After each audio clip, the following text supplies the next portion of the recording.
Hello friends, உச்சநீதிமன்றத்துடைய 53வது தலைமை நீதிபதியை நேத்து நம்மளுடைய பிரசிடென்ட் திரௌபதி முர்மு அவர்கள் அப்பாயிண்ட் பண்ணிருக்காங்க.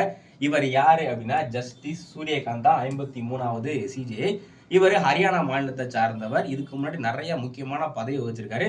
குறிப்பா ஹரியானாவுடைய அட்வொகேட் ஜெனரலா 2000ல இருந்திருக்காரு. அதுக்கடுத்து 2004ஆம் ஆண்டு பஞ்சாப் ஹரியானாக்கு காமனான ஹைகோர்ட் இருக்கு இல்லையா, இதுல இவர் நீதிபதியாகவும் இருந்திருக்காரு. அது மட்டும் இல்லாம 2018-19ல ஹிமாச்சல் பிரதேஷ் உச்ச நீதிமன்றத்திற்கு உயர் நீதிமன்றத்துக்கு தலைமை நீதிபதியாகவும் இருந்திருக்காரு. சுப்ரீம் கோர்ட்டுக்கு முதல்ல 2019ல இவரை ஜட்ஜ் அப்பாயிண்ட் பண்றாங்க.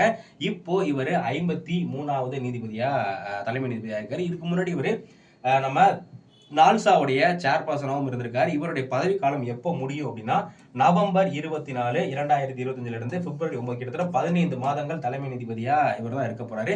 உச்சநீதிமன்ற தலைமை நீதிபதிக்கான வயது எவ்வளவு அப்படின்னா 65 இயர்ஸ். உங்களுக்கான கேள்வி, உச்சநீதிமன்ற தலைமை நீதிபதியை அப்பாயிண்ட் பண்றதுக்கான ஆர்டிகிள் தெரிஞ்சுன்னா மறக்காம கமெண்ட் செக்ஷன் சொல்லுங்க. இதே மாதிரி நிறைய இன்ஃபர்மேட்டிவான கரண்ட் அஃபேர்ஸ்க்கு நம்ம சேனலை சப்ஸ்கிரைப் பண்ணிக்கோங்க. தேங்க்யூ.